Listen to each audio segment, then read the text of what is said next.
Russia just made a decision that shook the foundations of one of its most important alliances.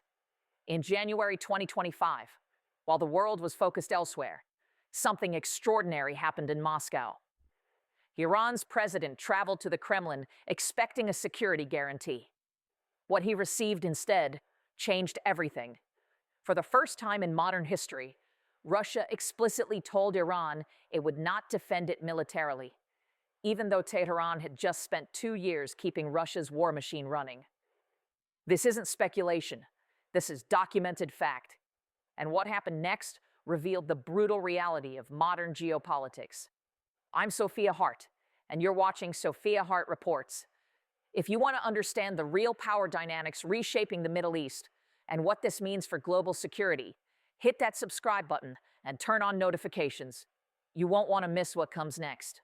To understand how we got here, we need to go back to January 17th, 2025. That's when Iranian President Masoud Pezeshkian stood beside Vladimir Putin in Moscow, signing what was called a Comprehensive Strategic Partnership Treaty. The headlines called it a deepening alliance, 20 years of cooperation, shared opposition to the West. But buried in the fine print was a truth that would soon become undeniable. This was not a military alliance. Russia made that crystal clear. On the surface, the treaty looked impressive. 47 articles covering everything from energy cooperation to joint military exercises. Trade between the two countries had grown to $3.77 billion in just 10 months of 2024. Russia needed Iran. Iran needed Russia. Or so it seemed. But Russian Deputy Foreign Minister Andrei Rudenko made a statement that April that should have sent alarm bells ringing in Tehran. Speaking to the Russian State Duma, he was explicit. The treaty does not mean the establishment of a military alliance with Iran or mutual military assistance. Let me repeat that. No military alliance, no mutual assistance. This wasn't hidden in classified documents. Russian officials said this publicly. Think about that for a moment. Iran had just spent 2 years providing massive military support to Russia's war in Ukraine. Thousands of Shahed kamikaze drones, hundreds of ballistic missiles, technology transfers allowing Russia to build these weapons domestically. According to Bloomberg, Iranian missile sales to Russia totaled $2.7 billion since October 2021. Iran hadn't just supported Russia financially. It had provided the tools Russia desperately needed when its ammunition stocks were running dangerously low. And what did Iran get in return? A treaty that explicitly said Russia wouldn't defend them. The scale of Iran's support to Russia has been extraordinary. When Russia's invasion of Ukraine began grinding into a war of attrition in 2022, Moscow faced a critical ammunition shortage. Enter Iran. Tehran provided Russia with Shahed 136 drones, which Russia rebranded as Garan-2. These one-way attack drones became a cornerstone of Russia's strategy. Flying low and slow, they targeted Ukrainian infrastructure, power plants, and civilian areas.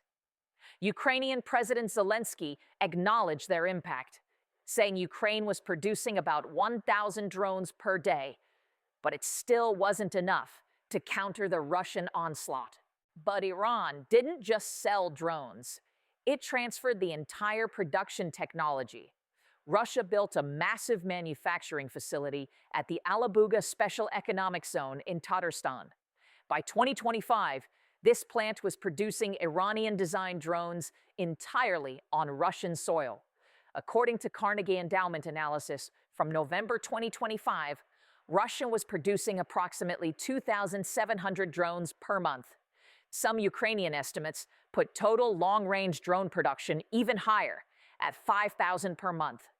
Iran had handed Russia the keys to sustainable drone warfare. The support didn't stop there. General Christopher Cavoli, then head of U.S. Central Command, told the Senate in April 2025 that Iran had donated over 400 short-range ballistic missiles and hundreds of thousands of artillery shells to Russia. Reports from September 2024 indicated deliveries of FA-360 missiles, though these haven't been confirmed in battlefield use.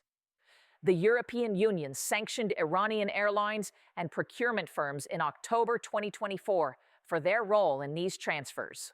But here's what makes this story so revealing.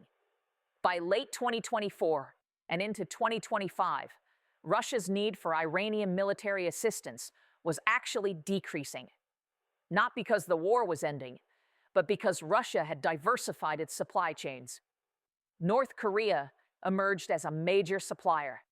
According to expert analysis from RFERL, in January 2026, North Korean supplies now made up 58% of Russia's explosives imports. Ukrainian intelligence estimated that 50% of all ammunition Russia used in Ukraine came from North Korea. Iran's role as an indispensable military partner was fading. Russia was also ramping up domestic production.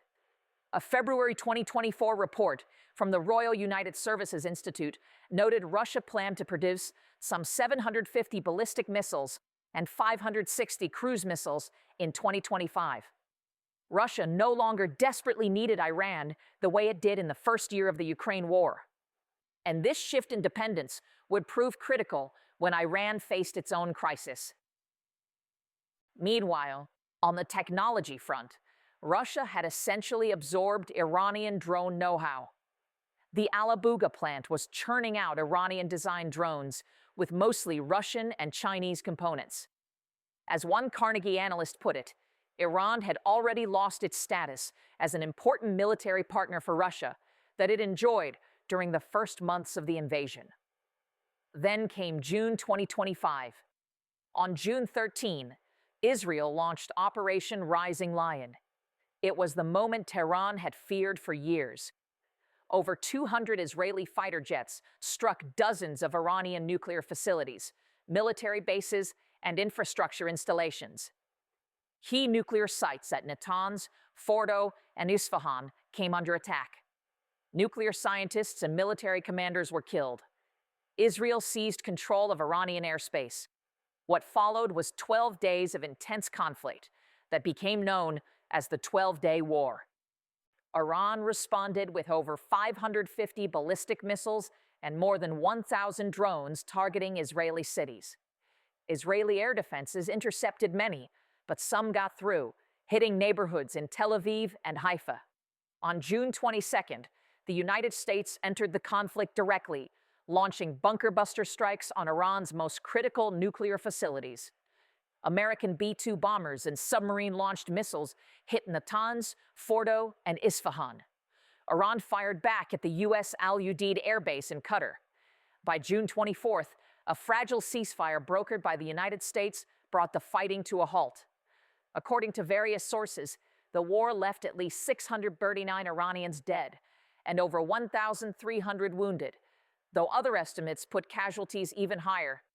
Israel reported 24 killed and hundreds injured. The human toll was devastating. But beyond the casualties, something else became painfully clear to Tehran. Russia was nowhere to be found.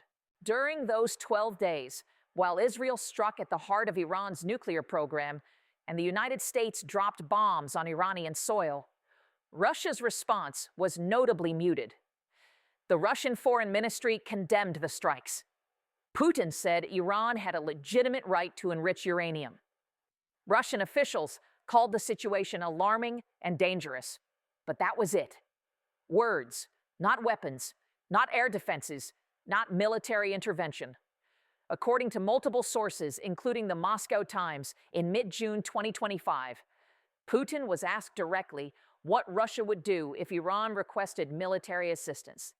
His answer was revealing. Our Iranian friends have not asked us about this. He emphasized the treaty signed in January does not function as a mutual defense pact and does not require either side to provide military aid. Think about the timing. Iran was under direct attack from two of the most powerful militaries in the world.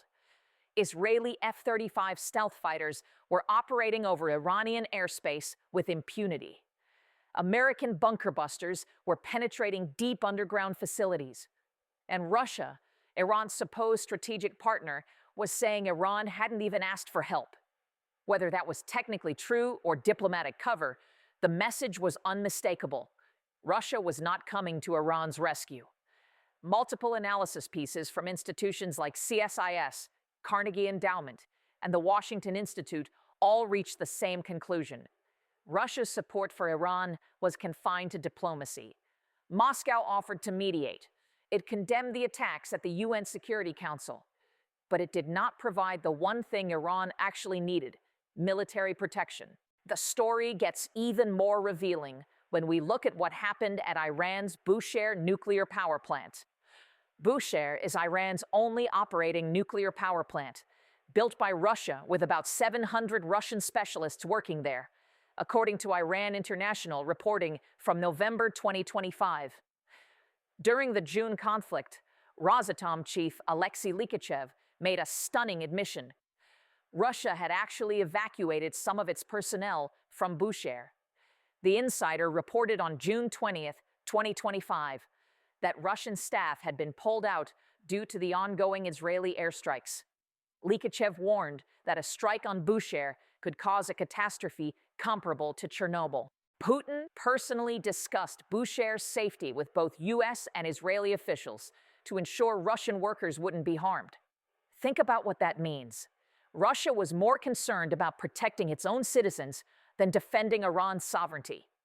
The plant wasn't struck during the war, but Russia's message was clear. If the situation deteriorated, they would pull their people out. They weren't willing to risk Russian lives to defend Iranian territory. Fast forward to January 2026.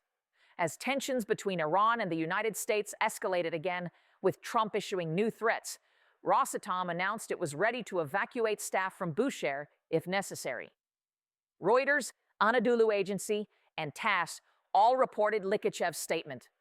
"We are keeping our finger on the pulse," he said, "and are ready to carry out evacuation measures if needed." The message to Iran: you're on your own. For years, Iran had been seeking advanced Russian weapons. The Su-35 fighter jet deal had been talked about since 2019.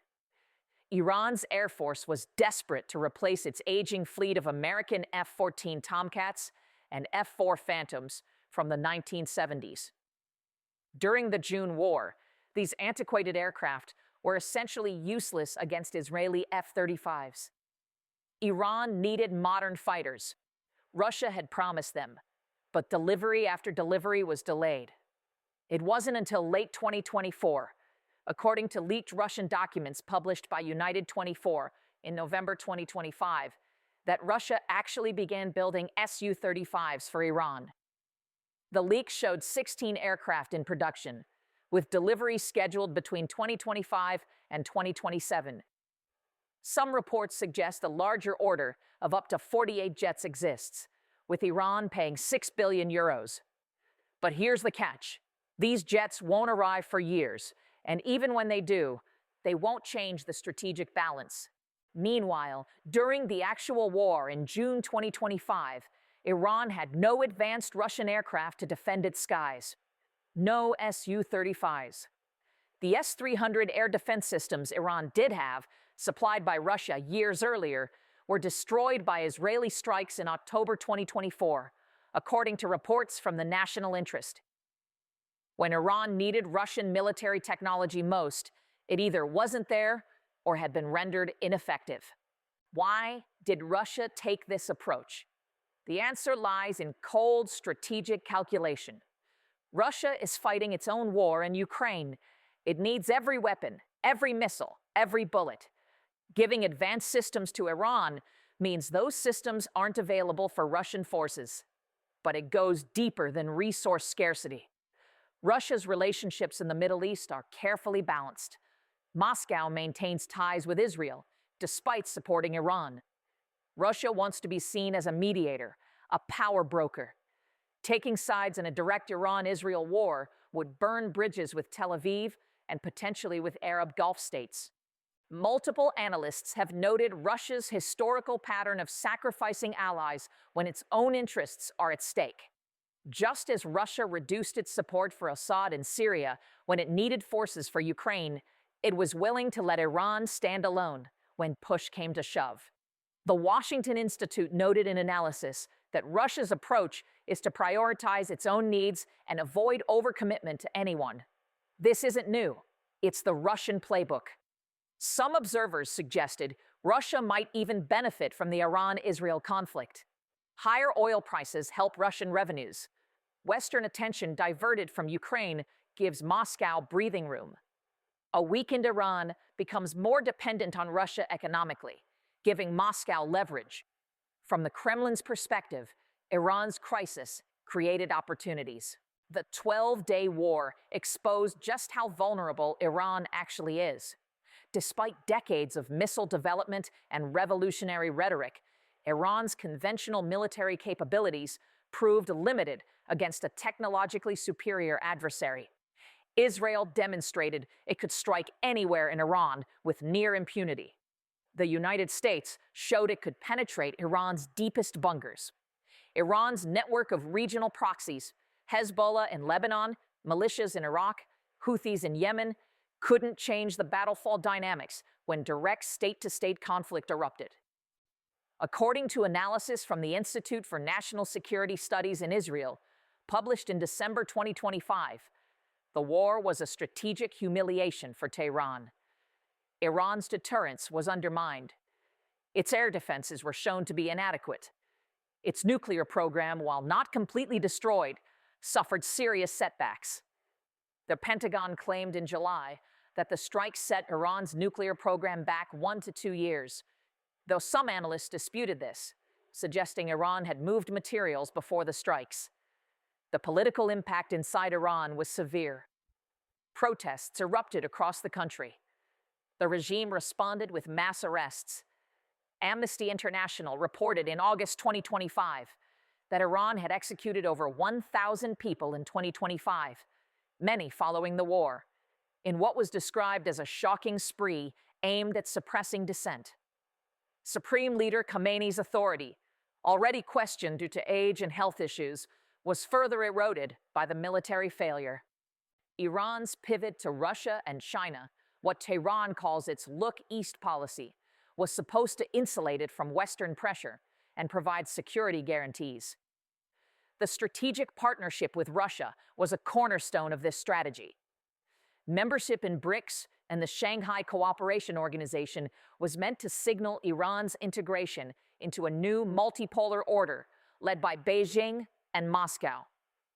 But the 12-day war revealed the limits of this approach. China's response to the Iran-Israel conflict was telling. Beijing issued statements supporting Iran and calling for restraint, but provided no material assistance. Chinese Defense Minister Deng Jun met with his Iranian counterpart at a Shanghai Cooperation Organization meeting on June 25th, just after the ceasefire.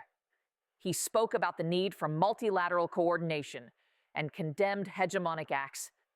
But China offered no weapons, no direct support, no intervention. Chinese oil imports from Iran are significant. About 13.6% of China's total oil imports came from Iran in 2025. But energy trade is not a defense pact.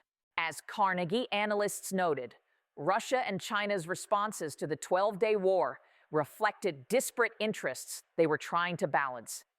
Neither Moscow nor Beijing were willing to confront Israel or the United States directly. Their support was symbolic, not strategic. The axis of Russia, China, and Iran that Tehran had promoted turned out to be transactional, not a genuine alliance. Despite the political tensions, Russian commercial interests in Iran continue. Rosatom is still building 2 additional reactors at Bushehr, with construction expected to complete in 2026 and 2027. In September 2025, Russia and Iran signed a $25 billion deal to build 4 more nuclear reactors at a site in southern Iran. Russia also signed memorandums on small modular reactors. Nuclear cooperation remains a profitable area for Moscow, and as long as the facilities aren't directly threatened, Rosatom appears willing to continue. But this is business, not alliance. Russian technicians at Bushehr are protected by agreements with Israel and the United States, not by Russian military might. The distinction matters. Russia's economic ties with Iran persist because they benefit Moscow. Security guarantees do not. So, where does this leave the Iran-Russia relationship? Most experts agree it will continue, but within defined limits. Both countries remain under Western sanctions. Both oppose U.S. dominance. Shared grievances create a baseline for cooperation. The January 2025 Strategic Partnership Treaty wasn't meaningless. It formalized trade agreements, energy deals, and technological exchanges. But it did not create a military alliance, and the events of 2025 proved that. Some analysts suggest Tehran is already recalibrating. There were reports in Iranian media of officials questioning why Russia wouldn't provide advanced systems like the S-400 to Iran when it sold them to Turkey, a NATO member. Former IRGC commander Mohammad Ali Jafari said in October 2025 that Tehran never relied on Russia for its military power, and that Moscow now needs Iranian missiles and drones, not the other way around. This rhetoric suggests growing disillusionment in Tehran. The relationship will likely remain transactional. Russia will buy Iranian oil. Iran will purchase Russian technology when available. But the idea of Russia as Iran's protector, that illusion was shattered in June 2025. What does this mean for global geopolitics? First, it shows the limits of authoritarian partnerships. China, Russia, and Iran are often grouped together as opponents of the Western-led order. But they don't function as a bloc the way NATO does. There's no Article 5 commitment, no mutual defense. When crisis comes, each looks after itself. Second, it demonstrates the enduring power asymmetry in the Middle East. Despite Iran's missiles and drones, it cannot match Israeli and American air power backed by advanced intelligence and technology. Without a genuine great power protector, Iran is vulnerable. Third, it reveals Russia's strategic priorities. Moscow is willing to cooperate with Iran, but not at the expense of Russian core interests. Ukraine matters more to Russia than Iran does. Maintaining flexibility in the Middle East matters more than defending Tehran. For Western policymakers, this offers both opportunity and caution. The opportunity is that Iran is more isolated than its propaganda suggests. Russia won't ride to the rescue. China won't either. Iran's regional proxies are weakened. The window for diplomatic or military pressure is arguably wider than it has been in years. But the caution is that a cornered Iran is unpredictable. If Tehran concludes it has no protectors and no path to security through diplomacy, it might accelerate its nuclear program or lash out regionally. The next crisis could be even more dangerous. In the end, the story of Russia and Iran in 2025 is a case study in the harsh realities of international relations. States have interests, not friends. Russia used Iran's resources to sustain its war in Ukraine. Iran believed this cooperation would translate into security guarantees. It didn't. When Israeli bombs fell on Iranian soil and American bunker busters struck underground facilities, Russia responded with press releases and calls for restraint. Russian technicians were evacuated from Bushehr, not to safety in Moscow, but to ensure they wouldn't become collateral damage. The treaty signed in January 2025 formalized cooperation, but explicitly ruled out mutual defense. The message to Iran was clear. You are a partner when it suits our interests. You are on your own when it doesn't. For Tehran, the lesson is brutal. The pivot to the east did not provide the security umbrella Iran hoped for. Russia will sell weapons when convenient, buy oil when needed, and offer diplomatic cover at the UN. But it will not risk direct confrontation with Israel and the United States to defend Iran. The so-called strategic partnership has limits, and those limits were starkly revealed when it mattered most. This is Sophia Hart for Sophia Hart Reports. If you found this analysis valuable, subscribe to the channel, hit the like button, and share this video with anyone trying to understand the real dynamics shaping the Middle East today. Drop your thoughts in the comments. I read them all. What do you think Iran does next? Can this partnership survive? Let me know below. And stay informed, stay critical, and I'll see you in the next report.